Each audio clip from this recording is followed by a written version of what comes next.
اور بدعہدی نہیں کرتا، اور دوسرا انسان کہ جو بدعہدی کرتا ہے، خیانت کرتا ہے، وہ کبھی ان حقوق کو ادا نہیں کر پاتا۔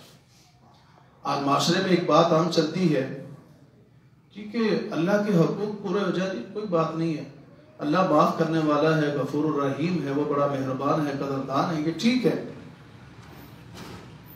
حقوق العباد ادا ہونے چاہیے۔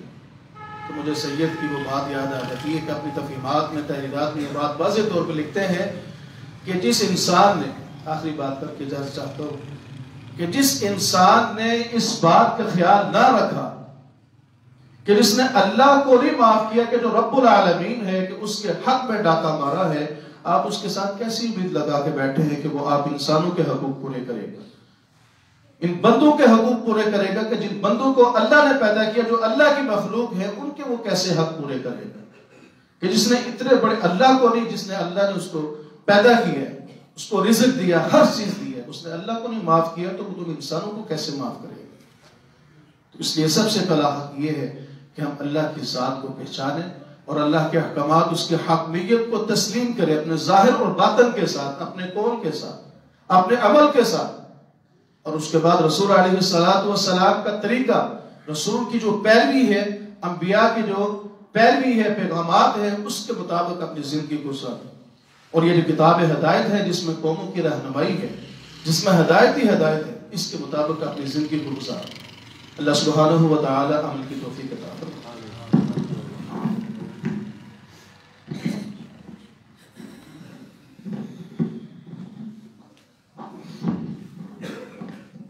ماشاءاللہ بڑے ہی اچھے انداز میں امانت اور ایمان کے حوالے سے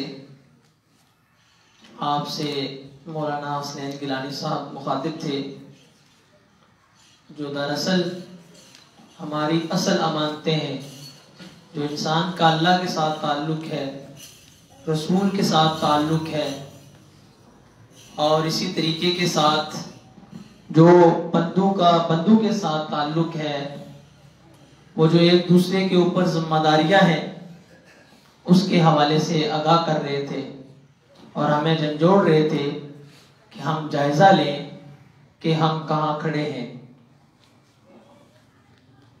آج میرا جو موضوع ہے وہ بڑا ہی پیارا اور دل نشین موضوع ہے کہ میرے نبی سے میرا رشتہ۔ آج ہم دعویٰ کرتے ہیں کہ ہم مسلمان ہیں، ہم مومن ہیں، اور رسول اللہ صلی اللہ علیہ وسلم کے چاہنے والے ہیں، ان کے نام پر جان دینے والے ہیں، اپنی گردنیں کٹوانے والے ہیں۔ اللہ تبارک و تعالیٰ نے قرآن مجید میں ارشاد فرمایا، فَالَّذِينَ آمَنُوا بِهِ وَعَزَّرُوهُ وَنَصَرُوهُ وَاتَّبَعُوا النُّورَ الَّذِي أُنزِلَ مَعَهُ أُولَٰئِكَ هُمُ الْمُفْلِحُونَ۔ یہ رسول اللہ صلی اللہ علیہ وسلم کے ساتھ ایک رشتہ اور ایک تعلق بتایا ہے اللہ تبارک و تعالیٰ نے قرآن مجید میں۔ ان ساری چیزوں کو ہم ذرا چانچتے ہیں۔ یہ ربیع الاول کا مہینہ چل رہا ہے، سیرت النبی صلی اللہ علیہ وسلم کے اوپر میلاد النبی صلی اللہ علیہ وسلم کے نام سے بڑی بڑی تقریبات منعقد ہوتی ہیں، بڑی بڑی محافل سجائی جاتی ہیں، تذکرے کیے جاتے ہیں رسول اللہ صلی اللہ علیہ وسلم کی زندگی کے۔ لیکن قرآن ہم سے کیا مطالبہ کرتا ہے؟ یہ آیت اس پس منظر میں ہے کہ جب موسیٰ علیہ السلام بنی اسرائیل کو لے کر نکلے اور اللہ سے ہم کلام ہوئے، اس سے بعد بنی اسرائیل نے ایک بچڑا بنا لیا سامری جادوگر نے، اور اس بچڑے کی محبت ان لوگوں کے دلوں میں رچ بس گئی۔ جیسے آج ہمارے دلوں میں مال کی محبت، اولاد کی محبت اور دیگر محبتیں ہیں، اسی طرح سے موسیٰ علیہ السلام جب واپس آئے تو دیکھا کہ لوگوں نے تو بچڑا بنا لیا ہے. 70 بڑے سرداروں کو جمع کیا اور کہا کہ اس بچڑے کی جن جن لوگوں نے بھی پوجا کی ہے، پرستش کی ہے، ان کو قتل کر دیا جائے. اور یہ بنی اسرائیل میں تاریخ انسانی کا ایک بڑا قتل تھا کہ جو باغیوں کو سزا دی گئی. اس کے بعد پھر ان قبائل سے جو 12 قبائل تھے ان میں سے پھر 70 افراد کو ان کا انتخاب کیا اور استغفار کیا موسیٰ علیہ السلام نے. تو اللہ نے کہا کہ ہاں استغفار تو میں بخشتا ہوں، چونکہ میری یہ صفت ہے کہ میں لوگوں کو معاف کرتا ہوں، لیکن میری جو رحمت ہے، جو میری وسیع رحمت ہے، میں جس کو چاہوں گا عذاب دوں گا، اور میری جو خاص رحمت ہے یہ صرف ان لوگوں کے لیے ہے جو محمد رسول اللہ صلی اللہ علیہ وسلم پر ایمان لائیں گے. یہ اس پس منظر میں ہے کہا فَالَّذِينَ آمَنُوا بِهِ، وہ لوگ جو میرے رسول پر ایمان لائیں گے. دراصل ایمان کیا ہے؟ ایمان 2 طرح کا ہے. ایک ہے قانونی ایمان. ہم کہتے ہیں آمنت باللہ وملائکتہ وکتبہ ورسلہ والیوم الآخر. قانونی طور پر ہم سارے مسلمان ہیں. اور ایک بات آپ کے سامنے میں واضح کر دوں کہ دراصل جو مسلم اور مومن کا فرق ہے، یہ جو قانونی مسلمان ہیں، ہم سارے مسلمان ہیں، ہم صبح شام کہتے ہیں کہ ہاں ہم مسلمان ہیں. جو ہمارے بظاہر کسی ایک یہودی نے یا کسی ایک دوسرے مذہب میں سے کسی سکھ نے، کسی ہندو نے کلمہ پڑھا لا الہ الا اللہ تو کہا کہ ہاں یہ مسلمان ہو گیا، وہ اسلام میں داخل ہو گیا ہے. لیکن دراصل جو ایمان کو دلوں میں راسخ کرنے کا معاملہ ہے، اقرار باللسان تو ہم نے کر لیا، دوسرا مرحلہ ہے تصدیق بالقلب.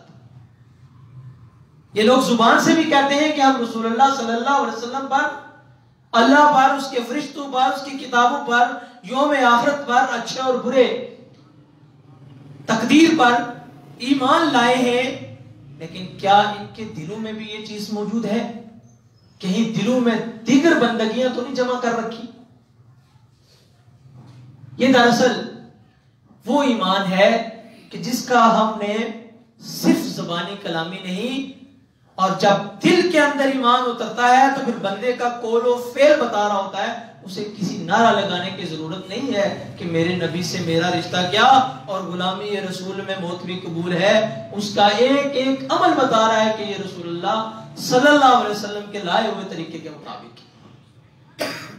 اور اس کے بارے میں بھی آپ صلی اللہ علیہ وسلم نے فرمایا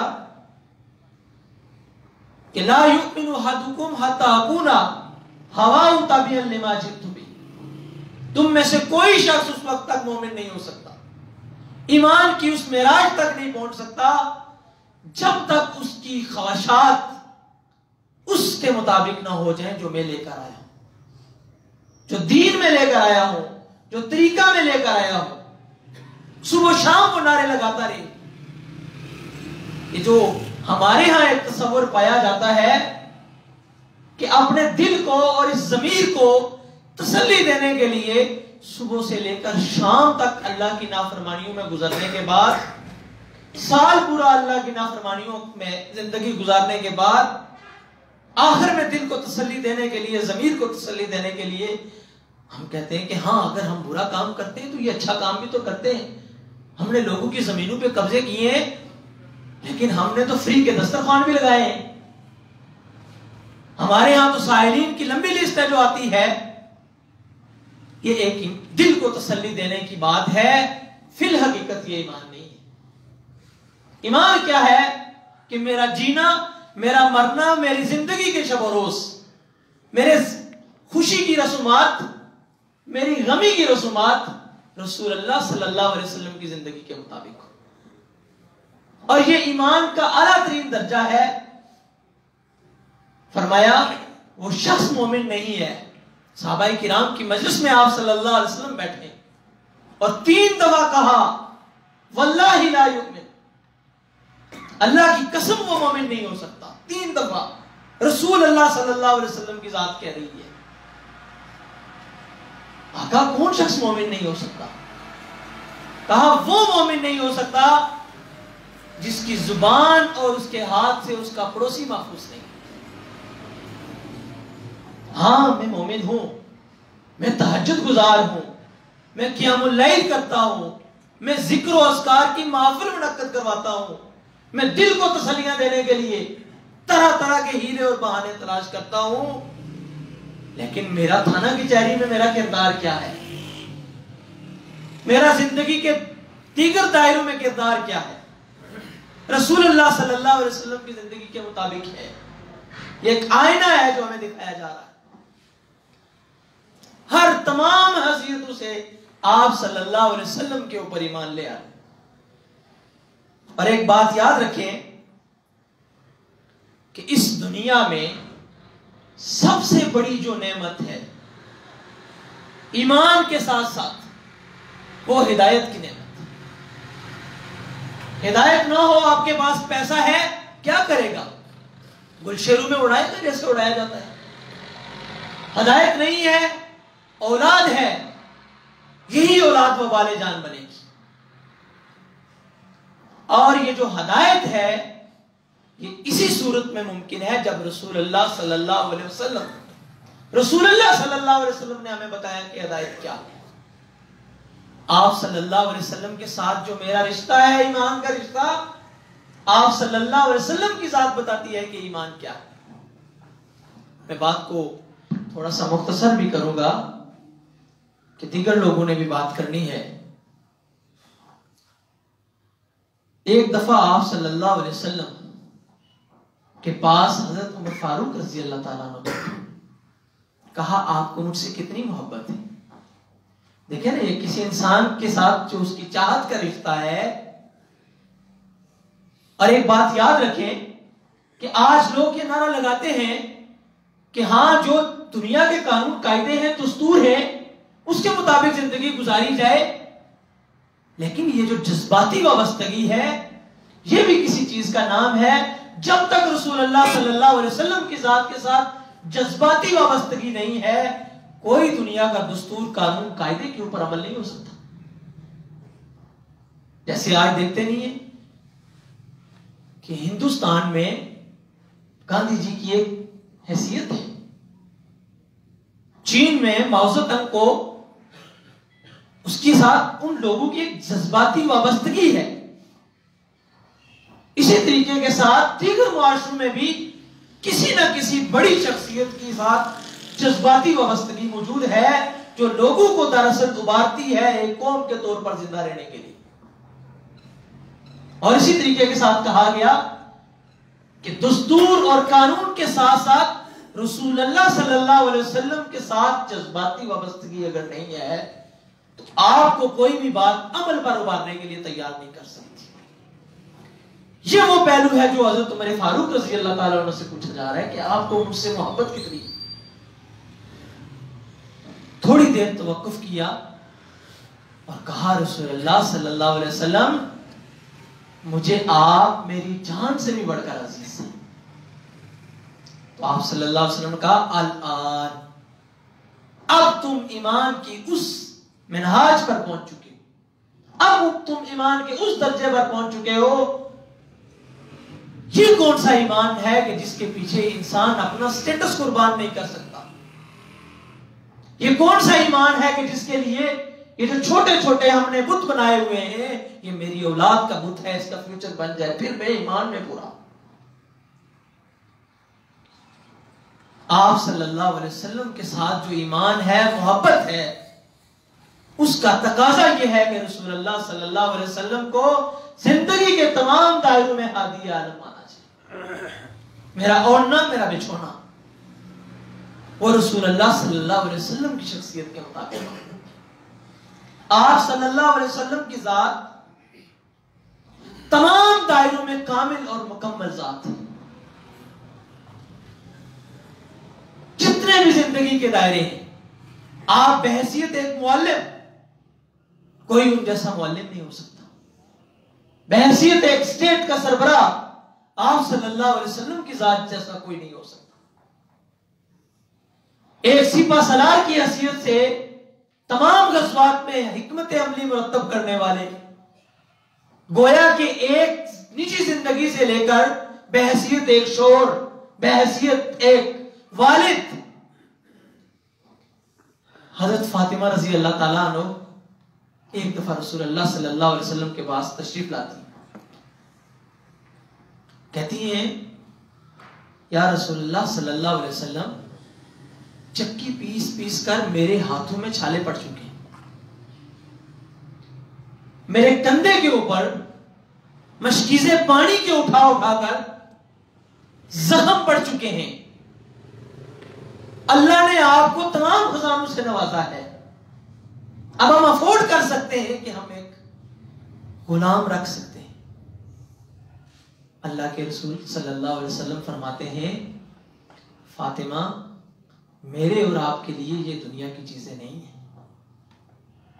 میرے اور آپ کے لیے آؤ میں تمہیں وہ چیز بتلاتا ہوں کہ جو تمہارے لیے توشائے آخرت ہے.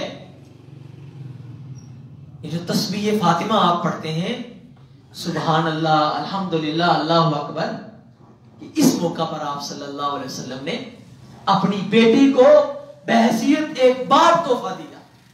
آج ہم میں سے کتنے باپ ہیں جو اپنی بیٹی کو یہ تحفہ دیتے ہیں؟ یہ میرے نبی سے میرا رشتہ ہے اور یہ جذباتی وابستگی ہے. حضرت عائشہ رضی اللہ تعالیٰ عنہ فرماتی ہیں کہ رسول اللہ صلی اللہ علیہ وسلم کی ذات ان جیسا کوئی شوہر نہیں ہو سکتا کہ وہ گھر کے سارے کام کاج میں میرا ہاتھ بٹاتے. حضرت خدیجہ رضی اللہ تعالیٰ عنہ، ان کے بے شمار اقوال آپ صلی اللہ علیہ وسلم کی ذات کے حوالے سے، گویا آپ صلی اللہ علیہ وسلم ایک فیملی ممبر کی حیثیت سے لے کر اسٹیٹ کے سربراہ تک رول ماڈل پیش کیا. اور پھر اسی طریقے کے ساتھ دوسرا لفظ ہے وَأَزَّرُوهُ، میرے نبی سے میرا رشتہ پہلا یہ ہے کہ اس کے اوپر ایمان لانا، اور ایمان کے تمام دائرے میں نے بتا دیے کہ جب رسول اللہ کی مرضی آ گئی تو اپنی مرضی رہ گئی. الزروح، یہ جو لوگ ہیں یہ رسول اللہ صلی اللہ علیہ وسلم کی عزت، تعظیم، اکرام، ادب کریں فوق صوت النبی. وَلَا تَجْهَرُوا لَهُ بِالْقَوْلِ كَجَهْرِ بَعْضِكُمْ لِبَعْضٍ أَن تَحْبَطَ أَعْمَالُكُمْ. ایک صحابہ کرام رضی اللہ تعالیٰ عنہم کی زندگی ہے کہ جب بھی رسول اللہ صلی اللہ علیہ وسلم کی بات کانوں میں پڑی، جہاں تھے وہیں سر تسلیم خم کیے. اور ایک ہمارے لیے رائے عمل ہے آج، تم ایک دوسرے کو پکارتے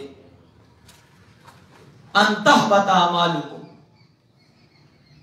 ورنہ تمہارے اعمال ضائع ہو جائیں. یہ رسول اللہ صلی اللہ علیہ وسلم کے ساتھ جو ہمارا تعظیم کا رشتہ ہے. اور پھر ایک معاشرے کے لیے دائرہ کار بتا دیا، معاشرے کے لیے ایک چیز بتا دی. یہ تو ہے انفرادی زندگی. اجتماعی زندگی میں کہا یا ایھا الذین آمنوا لا تقدموا بین یدی اللہ ورسولہ، سورہ حجرات کی پہلی آیت، کہ آپ صلی اللہ علیہ وسلم نے بحیثیت دین جو چیزیں آپ کو بتا دی ہیں، نہ ان سے ایک قدم آگے جانا ہے نہ ان سے ایک قدم پیچھے ہٹنا ہے. میری ہزار خواہشیں ہیں کہ میری ایڈجسٹمنٹ ہو، رسول اللہ صلی اللہ علیہ وسلم کی مرضی کے خلاف ایڈجسٹمنٹ ہے نہیں کرتی. اور کافری کیا ہے؟ ہم نے کس کو سمجھ رکھا ہے کہ کفر کیا ہے؟ میری خواہشات کی قربانی ہے کہ میں چاہ رہا ہوں کہ میں زندگی کے دائروں میں آگے بڑھوں، میرا بڑے سے بڑا نام ہو، لیکن طریقہ وہ ہے جو اللہ اور اس کے رسول صلی اللہ علیہ وسلم کے خلاف جا رہا ہے، یہاں قربانی مانگتے ہیں۔ اور پھر یہ جو مرکزی کیفیت ہے اور شخصیت ہے، یہ رسول اللہ صلی اللہ علیہ وسلم کی ہی ذات ہے کہ آپ صلی اللہ علیہ وسلم کی ذات کے مطابق جو بطور شریعت چیزیں ہمیں دی ہیں، ہمارے ہاں آپ صلی اللہ علیہ وسلم کی عظمت کے تذکرے صبح و شام ہم سنتے ہیں۔ آپ صلی اللہ علیہ وسلم کی زلفیں سیاہ تھی، خوبصورت تھی، آپ صلی اللہ علیہ وسلم کا چہرہ پر نور تھا، اور ایک عظمت کے طور پر یہ بات بھی بتا دی جاتی ہے، اگرچہ ہمارے علماء کرام نے اور مفکرین نے اس بات پر بڑا زور دیا اور ٹھیک زور دیا ہے، جو ختم نبوت کا معاملہ ہے کہ آپ صلی اللہ علیہ وسلم کے دین کی عظمت ختم نبوت کی وجہ سے ہے۔ ہاں یہ ہے، لیکن آپ دیکھیں کہ ایک چیز درجہ بدرجہ چلی آ رہی ہے، وہاں رک گئی ہے، یہ عظمت نہیں ہے۔ عظمت کیا ہے؟ جو دراصل آپ صلی اللہ علیہ وسلم کے دین کے دو پہلو ہیں، اور آپ صلی اللہ علیہ وسلم کے مشن کے بھی دو پہلو ہیں۔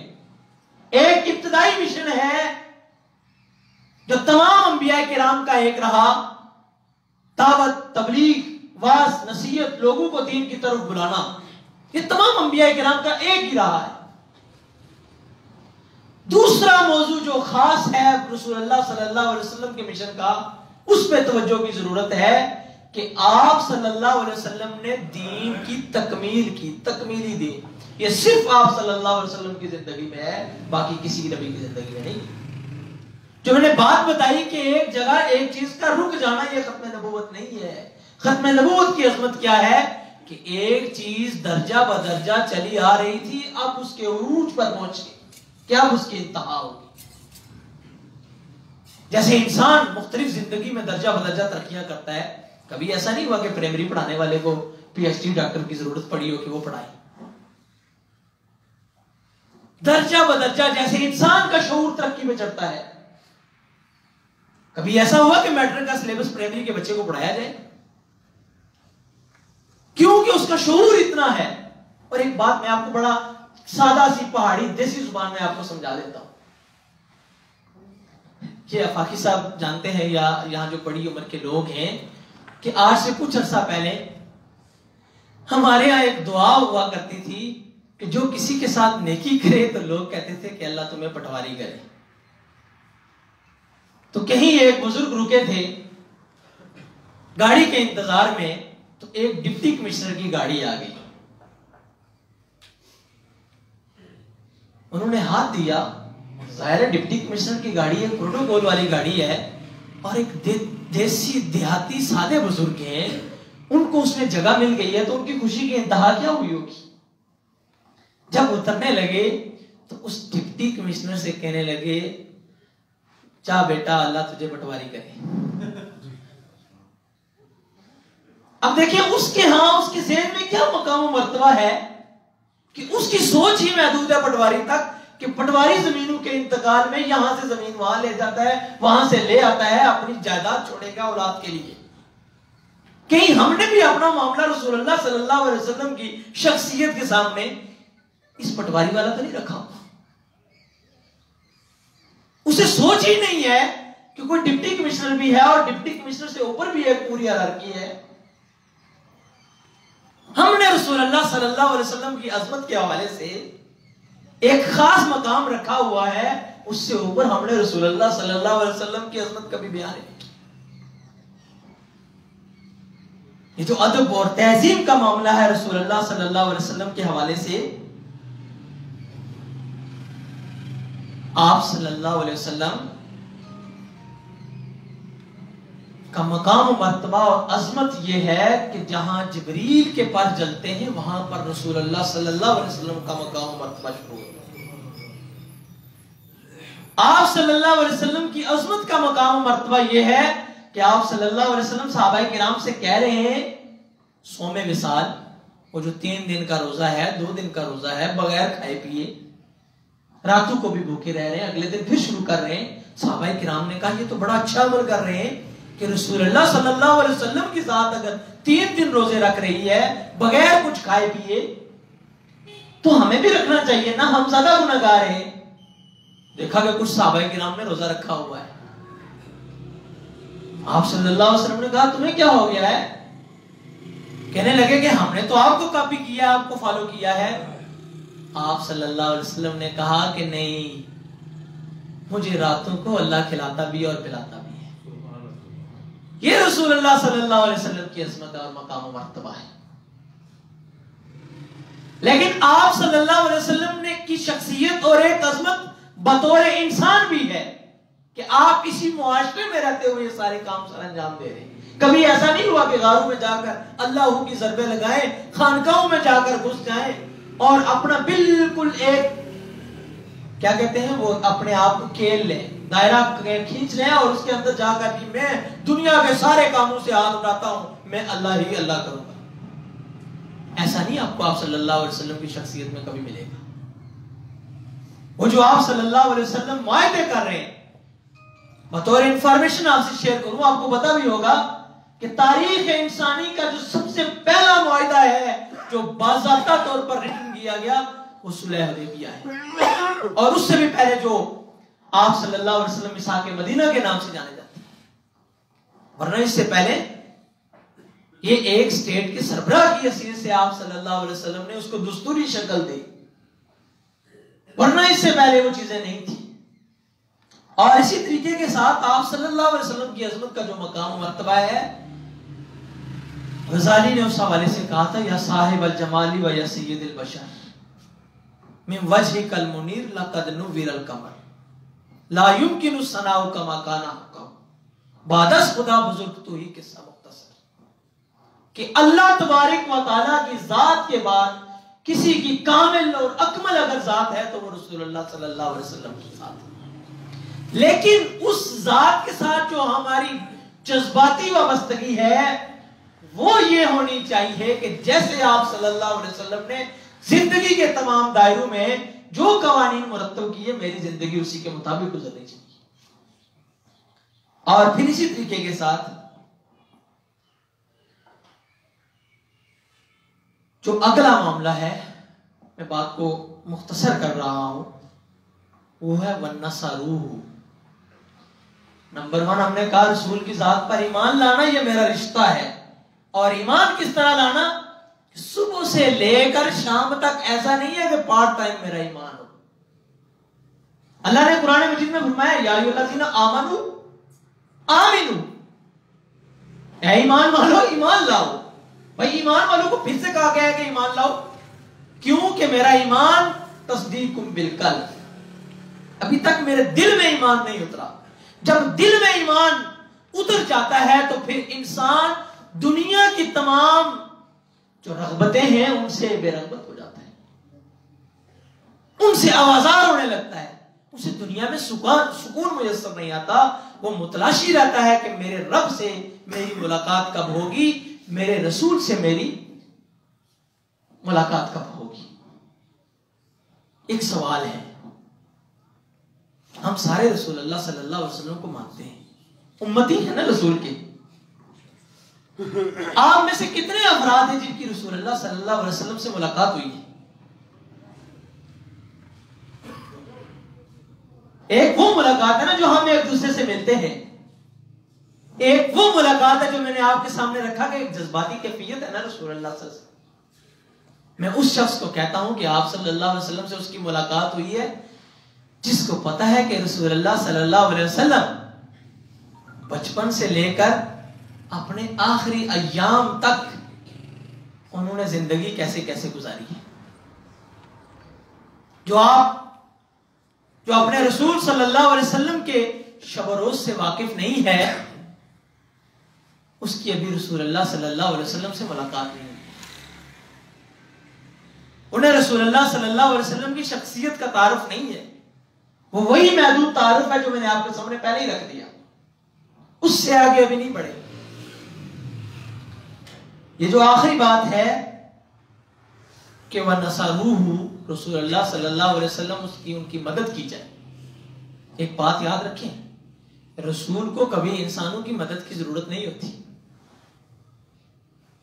اللہ تبارک و تعالی وہ حضرت موسیٰ علیہ السلام کے حوالے سے آتا ہے کہ جب موسیٰ علیہ السلام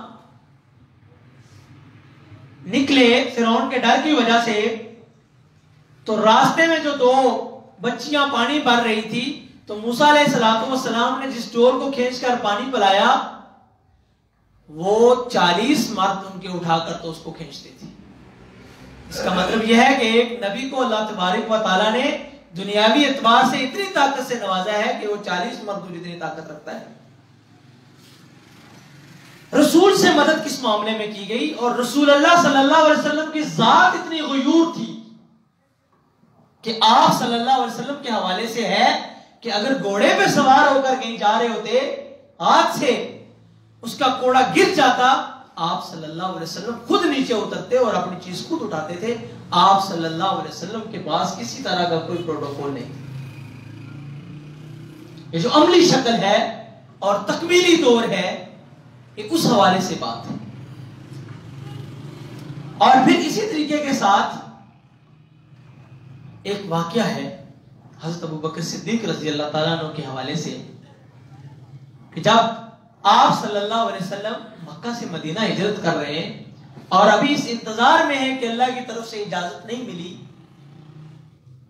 حتیٰ کہ جب اجازت مل گئی تو ابو بکر صدیق رضی اللہ تعالیٰ عنہ کو پتہ چلا تو وہ خوشی کی وجہ سے جذبات میں آ گئے اور کہنے لگے اللہ کے رسول صلی اللہ علیہ وسلم، میں نے 2 اونٹنیاں تیار کر رکھی ہیں جو صرف ہجرت کے لیے ہیں اور صحیح خوب موٹی تازی ہیں، ایک آپ کے لیے اور ایک اپنے لیے. آپ صلی اللہ علیہ وسلم نے کہا ابو بکر، میں تم سے جو اونٹنی لوں گا میں اس کی قیمت ادا کروں گا. ابو بکر صدیق کہتے ہیں یا رسول اللہ صلی اللہ علیہ وسلم، میں تمام مشن میں آپ کا ساتھی رہا، ہم نوا رہا، تمام معاملوں میں نے آپ کا بڑھ چڑھ کر ساتھ دیا، کیا آج میرے ساتھ بھی یہی معاملہ آپ فرمائیں گے کہ آپ مجھ سے اونٹنی پیسوں سے خریدیں گے؟ آپ صلی اللہ علیہ وسلم کی ذات غیور تھی، کہا نہیں، میں کبھی بھی اس معاملے میں تم سے مدد نہیں لوں گا. اب یہ دیکھیں کہ آپ صلی اللہ علیہ وسلم کی جو ذات اتنی غیور ہے، اسے مدد کی ضرورت ہے. کہا گیا کہ اس رسول کی مدد کرو کس معاملے میں؟ جو مشن لے کر وہ چلے، اس مشن کے حوالے سے. اور پھر اسی طریقے کے ساتھ جو میں نے آپ کے ساتھ پہلے بھی عرض کیا کہ ابتدائی جو دور ہے وہ تمام انبیاء کرام کا اور آپ صلی اللہ علیہ وسلم کا وہ ایک ہی رہا ہے، دعوت، تبلیغ، لوگوں کو اللہ کی طرف بلانا. لیکن دونوں زندگی کے یہ جو دائرے ہیں، اگر سادہ لفظوں میں آپ کو بتاؤں، سیاست اور مذہب. ہمارے ہاں تقسیم کی جاتی ہے نا، یہ سیاسی ہے، اس کا مذہب سے کیا تعلق ہے؟ یہ جتنی بھی شخصیات ہیں، جو بڑی بڑی شخصیات ہیں، حتیٰ کہ عیسیٰ علیہ السلام کے حوالے سے آتا ہے کہ سب سے اخلاق اور عادات کے حوالے سے جو بہترین مذہب تھا وہ عیسیٰ علیہ السلام کا تھا. لیکن بحیثیت ایک سٹیٹ، ایک ریاست، ان کے پاس کوئی انتظام نہیں تھا. اسی طریقے کے ساتھ یہ جو بڑی بڑی شخصیات ہیں، 2 طرح سے ہماری تقسیم کار رہی ہے. جن لوگوں نے بڑی بڑی فتوحات کی ہیں، بڑے بڑے علاقے فتح کیے ہیں، وہ اخلاق اور عادات سے عاری لوگ تھے. لوگ ان کے اخلاق اور عادات کی وجہ سے تنگ تھے. اور جن کے پاس اخلاق بڑا اچھا تھا وہ انتظامی امور میں بڑے نائل تھے. یہی آپ کی شک 62 اور 63 بھی آئیں گی کہتی ہے، اور یہی شک کہ اس کے اندر صالحیت بھی ہو اور اس میں صلاحیت بھی ہو. ایک بڑا ہی نیک تہجد گزار بندہ ہے، اگر اس کو ڈرائیوری نہیں آتی تو کوئی اس کو بس حوالے نہیں کرے گا سواریوں والے. اور اسی طریقے کے ساتھ ایک بڑا ہی اچھا ڈرائیور ہے لیکن اگر اس میں خوف خدا نہیں ہے تو بھی کسی کام کا نہیں ہے۔ یہ دراصل جو صلاحیت اور صالحیت کا معاملہ ہے یہ بھی رسول اللہ صلی اللہ علیہ وسلم کی ذات سے چلا آ رہا ہے۔ آپ سنتے ہیں نا کہ آپ صلی اللہ علیہ وسلم نے حضرت عمر فاروق کو 2 عمر میں سے 1 عمر کو مانگا تھا۔ یہ جو 2 عمر میں سے 1 عمر کا مانگنے والا معاملہ ہے، کیا عرب میں بڑے بڑے اور رئیس نہیں تھے؟ یہ 2 ایسی شخصیات تھی کہ جن کو اللہ تبارک و تعالیٰ نے صالحیت اور صلاحیت دونوں دے رکھی تھی، اگرچہ وہ زمانے جاہلیت میں تھے لیکن کچھ اچھی روایات ان میں موجود تھی۔ اور اسی طریقے کے ساتھ یہ جو میں نے آپ کو کہا کہ بیک وقت ایک مذہبی رہنما، بیک وقت مسجد کے خطیب، بیک وقت مسجد کے امام، ہمارے یہاں کیا ہے، جو خطیب صاحب ہیں وہ کہتے ہیں کہ میں اتنا افضل ہوں کہ میں نے تو صرف خطبہ جمعہ ہی دینا ہے، اور آپ آج کل تو امام بھی ایک سینئر امام ہوتا ہے، اس کا امام ہوتا ہے جو اونچی آواز والی نمازیں ہیں وہ اور امام صاحب پڑھا رہے ہیں، جو خاموش آوازیں وہ اور پڑھا رہے ہیں، لیکن آپ صلی اللہ علیہ وسلم کی ذات ایسی نہیں تھی۔ اور پھر اسی حوالے سے آپ صلی اللہ علیہ وسلم کے ساتھ یہ جو کہا گیا کہ کس معاملے میں آپ صلی اللہ علیہ وسلم کی مدد کرنی ہے، وَالَّذِي أَرْسَلَ رَسُولَهُ بِالْهُدَى وَدِينِ الْحَقِّ لِيُظْهِرَهُ عَلَى الدِّينِ كُلِّهِ۔ جب اچھی عادات، اخلاقیات ساری لوگوں کی پرورش ہو گئی ہے اس حوالے سے، تو پھر اب اس دین کو پوری دنیا میں غالب کرنا ہے، اور یہیں سے دراصل اختلاف شروع ہوتا ہے۔ آپ صبح سے لے کر شام تک ذکر اذکار کرتے رہے، آپ سال بھر ایسی محفل منعقد کرتے رہے، کفار کو اس سے کوئی فرق نہیں پڑتا۔ اختلاف تب شروع ہوتا ہے جب آپ کہتے ہیں کہ اسلام کو بطور نظام نافذ کیا جائے اور اس کے لیے جدوجہد کی جائے، پھر کہتے ہیں کہ ہماری مرضی کا نہیں۔ آپ کو پتا ہوگا کہ سب سے سستا حج فراہم کرنے والا اسٹیٹ اسرائیل ہے، وہ کہتے ہیں سال پورا حج کرتے رہو، ہم تمہیں کروائیں گے، روزے بھی رکھتے ہو تو رکھتے رہو، لیکن جیسے ہی انہوں نے کہا کہ ہم آپ کی حاکمیت کو تسلیم نہیں کریں گے تو کہا پھر تمہارا سینہ اور ہماری بندوق ہوگی۔ اور دنیا میں جہاں کہیں مسلمان پس رہے ہیں وہ اسی نعرے کی وجہ سے پس رہے ہیں کہ اسلام کو بطور زندگی نافذ کیا جائے، ایک نظام کے طور پر نافذ کیا جائے۔ ورنہ ایسی ریاستیں بھی موجود ہیں کہ جہاں کوئی خطرہ نہیں ہے کفار کو بھی۔ سعودیہ میں آج کا تو شاید نظام چینج ہو گیا ہے، لیکن سعودیہ میں آپ دیکھتے جیسے ہی اذان ہوتی ہے تو فوری طور پہ کاروبار بند کر دیے جاتے ہیں۔ بڑے جی مذہبی لوگ ہیں لیکن ان کو کیا خطرہ ہے؟ انہیں کوئی خطرہ نہیں، انہیں پتہ ہے کہ یہ بس ٹھیک ہے، مذہبی رسومات میں جھگڑے ہوئے لوگ ہیں، یہاں سے باہر کو نہیں نکلنا چاہیے۔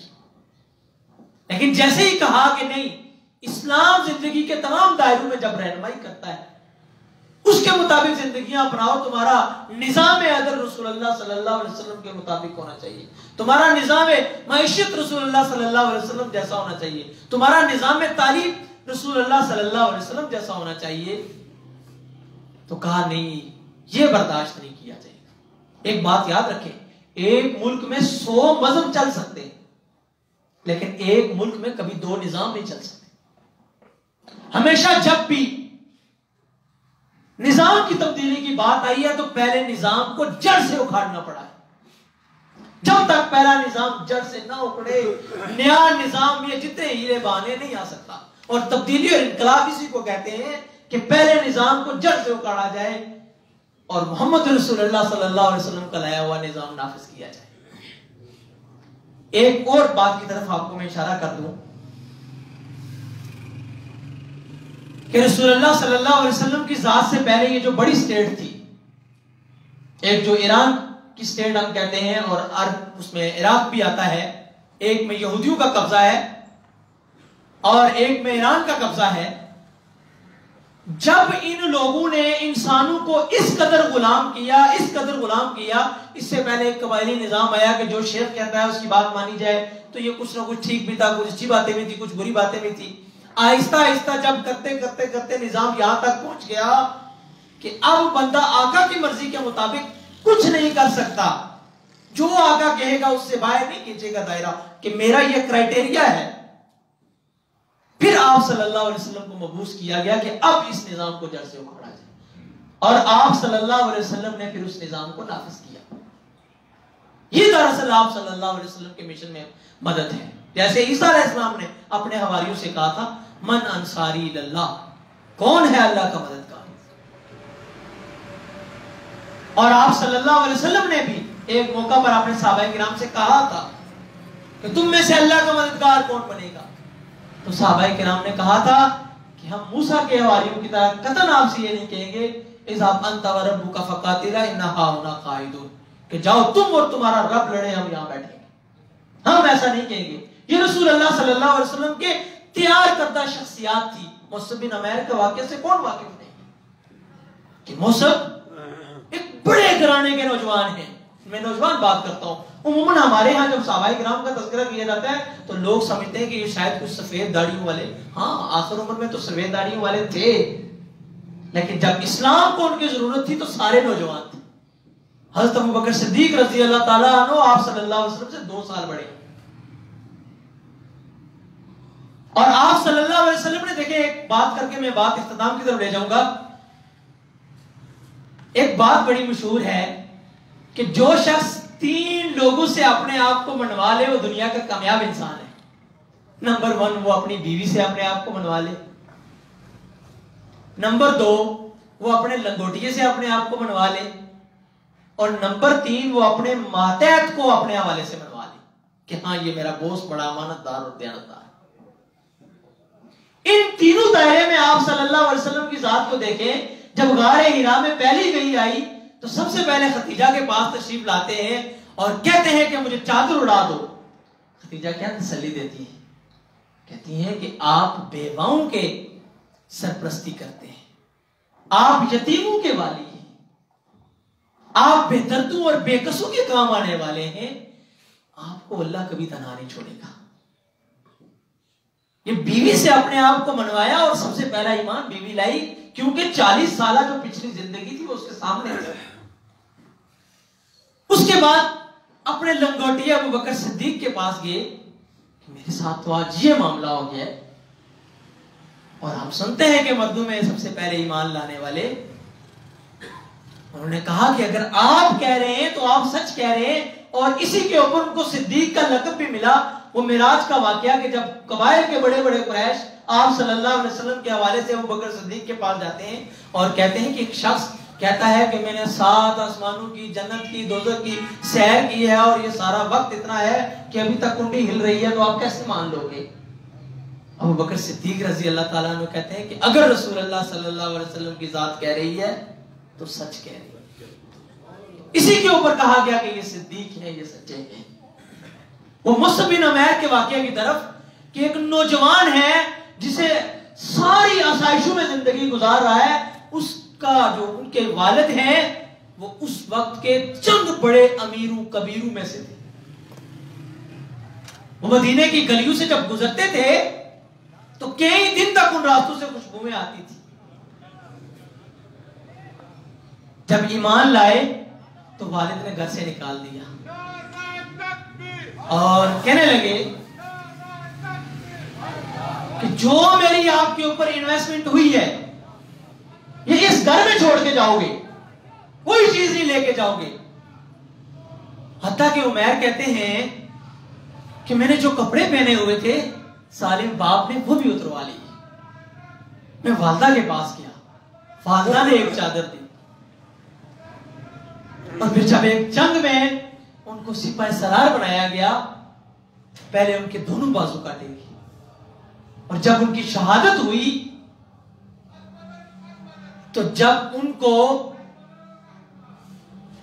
تدفین کر رہے تھے تو ان کے پاس جو چادر تھی وہ اس قدر مختصر تھی کہ اگر پاؤں پہ ڈالتے تھے تو سر ننگا ہو جاتا تھا اور اگر سر پہ رکھتے تھے تو پاؤں ننگے ہو جاتے تھے.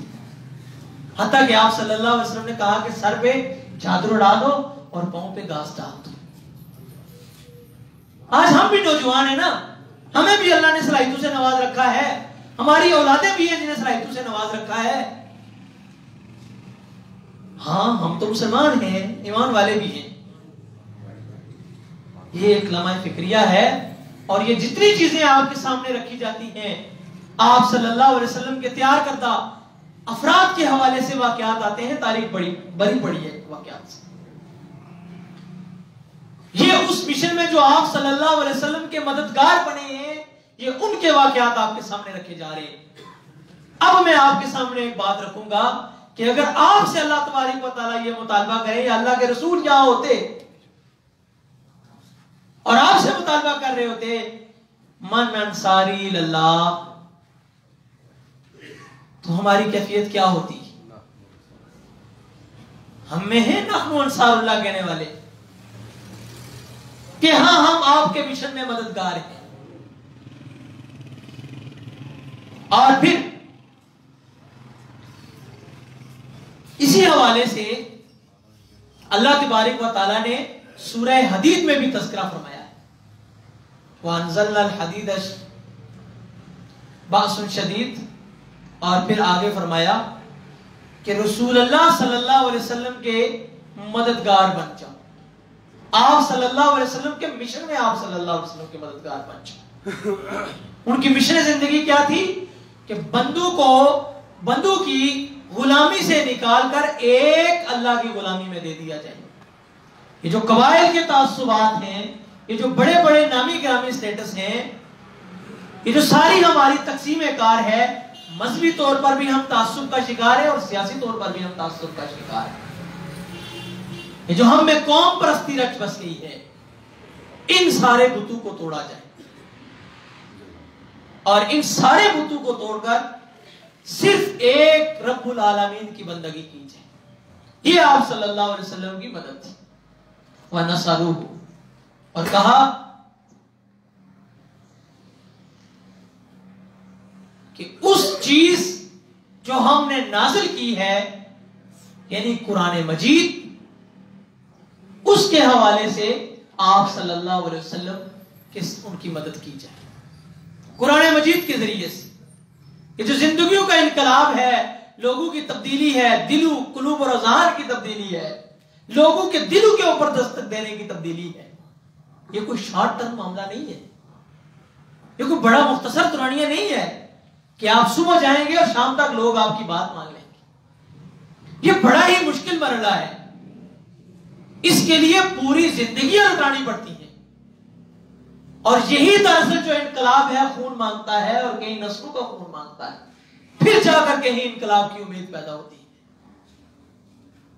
یہ جو آپ صلی اللہ علیہ وسلم کی ذات اور میرے نبی سے میرا رشتہ گیا، جو پہلو آپ کے سامنے میں نے رکھے ہیں، ہم نے جھنجھوڑنا ہے کہ ہم کہاں کھڑے ہیں، اور پھر اللہ سے دعا بھی کرنی ہے کہ اللہ تبارک و تعالیٰ نے جس طریقے کے ساتھ ان لوگوں نے تاریخ کا دائرہ موڑا تھا جو آپ صلی اللہ علیہ وسلم کے ساتھ چلنے والے لوگ تھے، ان میں ہمارا بھی شمار فرمائے۔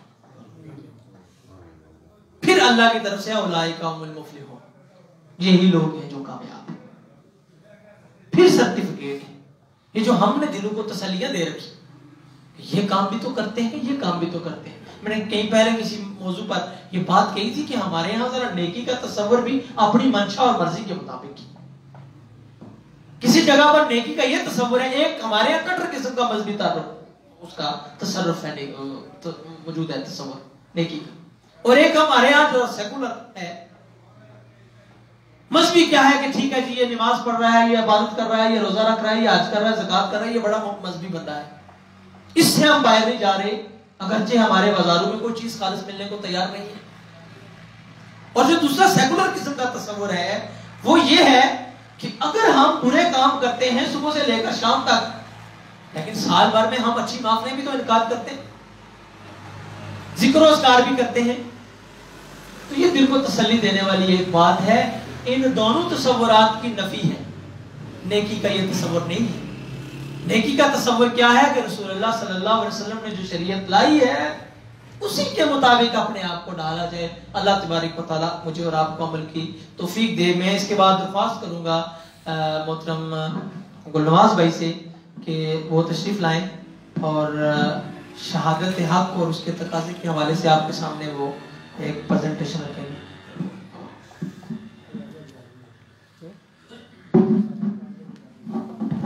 یہاں تھوڑا سا جو آگے ساتھی بیٹھے ہیں تھوڑا تھوڑا سا آگے ہو جائیں تاکہ مزید آنے والوں کے لیے جگہ جو ہے وہ بچی رہے. جزاک اللہ.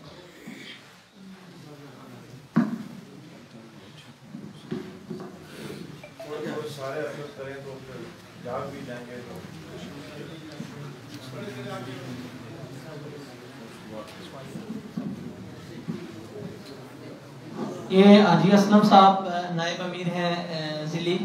میں ان سے درخواست کروں گا کہ وہ آگے اسٹیج پہ تشریف لے آئیں. حاجی اسلم صاحب.